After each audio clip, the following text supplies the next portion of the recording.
Well, if the 2000s were a little bit of a down decade for fantasy, man, the 2010s were jam-packed with so much stuff.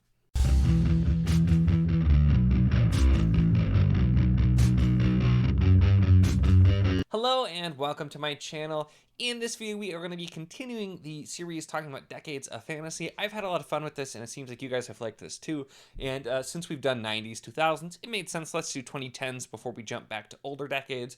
And the 2010s, like I commented in my 2000s video, I feel like there's a lot of things that were inspired by things in the 2000s that were popular that kind of pushed things, but there was a ton. So I'm going to mention quite a few series in here, but again, I'm probably going to miss some. So let me know in the comments if there's like the big ones, because I missed some really big ones, including some that I really like from the 2000s somehow. But so let me know.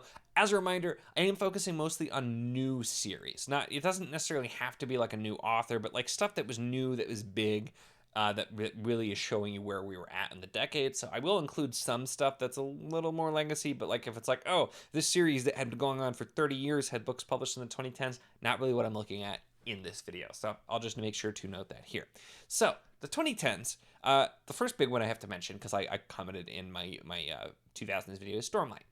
Stormlight started in the 2010s, and that is probably, I feel like, the biggest... Not even probably. It's the biggest series of the 2010s. It's still a huge series now. Stormlight and Sanderson in general have just continued to have even more success. And I think it's a big part of, too, what we've started seeing, even into the 2020s and we'll continue to see is, people are following that Sanderson model. And that started, I think, with his stuff in the 2000s was popular, but Stormlight is the big one that really, really kicked it up. But other things I commented is the 2000s were kind of the start where we started seeing more of the kind of the grimdark stuff or the darker stuff, as well as the Sanderson stuff and some other things. And so let's look at some other big series, because we definitely have some. So big thing is, crazy enough, in this decade, Mark Lawrence published his three of his first trilogies, because Broken Empire, Red Queen's War, and Book of the Ancestor all published in the 2010s. And Book of the Ancestor, I feel like, was the big one that was really popular, whereas I liked Broken Empire and Red Queen's War quite a bit. But those also were the thing, going a little bit of the darker route, and that sort of thing as well. So I feel like Fall, and they're not necessarily specifically inspired, but something also that was headed in that direction. We did Anthony Ryan with Bloodsong and the Raven's Shadow universe, those books, as well as Draconis Memoria coming out. Also, again, dark fantasy, a bit different there as well. And then we had a few of we had lots of the really popular series, some that I'm a really big fan of as well, including Lightbringer, which I think you can definitely say is Sanderson inspired, with kind of a very hard magic system. Faithful and the Fallen, John Gwynne, which is on the dark fantasy, but that's kind of an outlier, because that was just sort of a little bit different as well, where it's kind of old school and just different. But Jade City started here, say Greenbone Saga, which is also one that's a little bit different also, and I feel like is another one that has had an impact on what came after the start of the next decade anyway. And the Lycanius trilogy by James Islington. Greenbone by Fonda Lee, of course, I don't think I said. But Lycanius, which absolutely, again, is one of the Sanderson / Jordan inspired types of books, 100%. I think falls into the camp there as well. So some big series, some popular series, and we have in there, Lightbringer was 5 books, Faithful to the Fallen 4 books, Lycanius and Greenbone are trilogies, but some bigger series, some stuff where we're seeing more of that sort of hard magic system as well, which is something that in the 2000s Sanderson a big thing with popularizing. Although Greenbone's super different, still uses a fairly hard magic system to an extent there as well. Also some big ones, because there's a lot of stuff here that I've not read or didn't really care for it, which we are still going to talk about. But the Books of Babel was the 2010s, and I still mean to get to that, but so I can't talk a ton about it. And then Dandelion Dynasty was another a longer series as well in the 2010s, which wasn't for me, but very good series as well from what I did read, as well as when I did read Uprooted. And I mentioned that because Naomi Novik, even though Temeraire was mentioned in a previous video, Uprooted and those kinds of the fairy tale retellings, as well as other stuff, actually really picked up and became pretty popular in the 2010s, and it was very different from her other stuff, so I feel like that's still worth mentioning. Now, there's a lot of stuff that I also just didn't like or aren't that particularly interested in, but were very popular, including, I have to mention Red Rising, because that's a very popular series. Is kind of it. I'm mentioning it here because it is, a bit more sci-fi, but it has a lot of fantasy elements, and a lot of fantasy fans are fans of that series, even though it's a bit technically on the sci-fi side. So I'm still mentioning it here. But you also have Powder Mage and the Chronicles of the Unhewn Throne. That's Pierce Brown and Brian McClellan and Brian Stabley, since I'm forgetting to say authors now. But Powder Mage, Brian McClellan was a student at Sanderson. Unhewn Throne, I didn't actually read that. I've not heard the best things about it, though, but also felt like it was kind of in that camp as well, again, of sort of there. We also had The Shadow Campaigns by Django Wexler, which was Flintlock, and I didn't actually read that one either.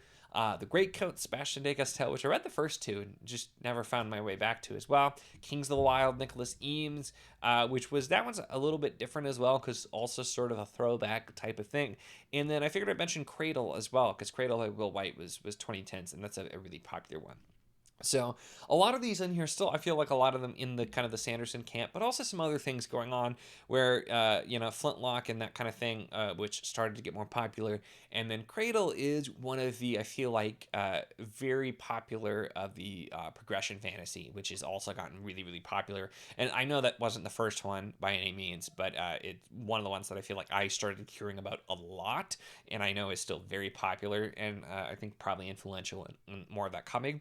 The other interesting thing I'll say is, for one, I'll mention there are a few other things that I was definitely not a fan of, but were quite popular, like Priory of the Orange Tree, Samantha Shannon, which wasn't really for me as well. I think I DNF'd that one. Really beautiful cover, though. The Broken Earth trilogy by N.K. Jemisin, which again was, won all the awards and very popular. Not for me, and the Poppy War Har Kwong. I feel like most people know, not for me.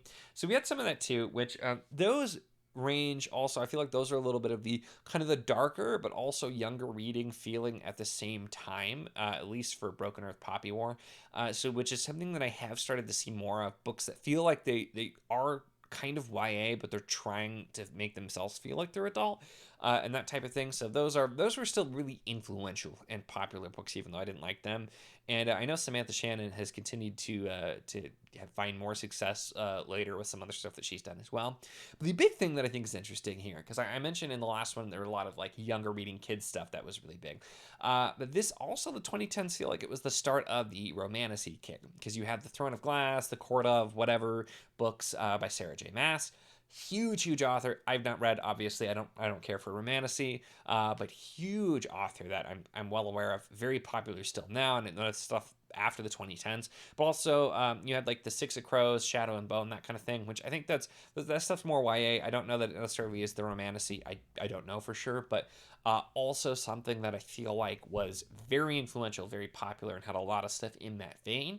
So this is one of those decades where there's a lot of stuff that I do like, and there's a lot of really popular stuff that I wasn't a fan of, but it's people in a similar vein. But also the uptick of romantasy, which is the big thing now in the mid 2020s, where romantasy is just huge, and I feel like that started in the 2010s. And so it's still interesting, even though I don't have any interest in reading that. It's interesting to look at the trends and see kind of where they started, which I think was here. And I feel like there has been a lot of a lot more focus on YA. You're seeing a lot more now, a lot of really popular YA, and I think that kind of Leigh Bardugo is a big example of that with her books, which were very, very popular. I know like had some adaptations and stuff, so that kind of thing as well too. So interesting to look at those trends. So those are pretty much everything I have. I don't think I forgot any, but a lot going on. And we're not going to do one of these for the 2020s, obviously, because we're not even quite halfway through the 2020s. So that'll have to wait. If I'm still making videos toward the end of the decade, maybe we'll see, which who knows. So we'll jump back to other decades, but I think, there's a lot. And if you think about stuff that is popular now, you can kind of see that here, and you could see a lot of the things here that were really popular, that stuff like that became more and more popular as well, and you start to see more stuff like that. So I find it really interesting to look.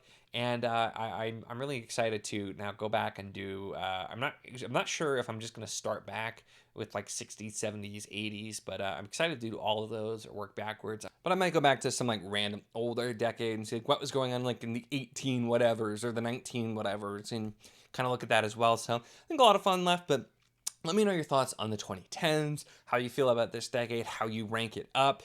For me, it definitely is still going 90s, 2010s, 2000s in my order, because 90s are going to be really hard to beat. But there's a lot of good stuff here, and there's a ton of stuff too that I know a lot of people love that I'm not a big fan of either. But also, like I said, let me know what I missed, because I'm sure that I missed some. There were so many things here. We were back to where I was spoiled for choice with trying to pick things to talk about in the video. So there's plenty there. But yeah, let me know your thoughts on this decade, how this kind of one ranks out for you, how you feel about the 2010s, and going forward into the 2020s. We'd love to hear from you. So yeah, let me know in the comments. That's it for this one, though. Make sure to give the video a like if you enjoyed it. Check the links in the description, as always, for the Patreon if you want to chat books. Are there any of these books, other books, really anything at all? It's a lot of fun. We'd love to have you. And, of course, if you enjoy my content, make sure to subscribe.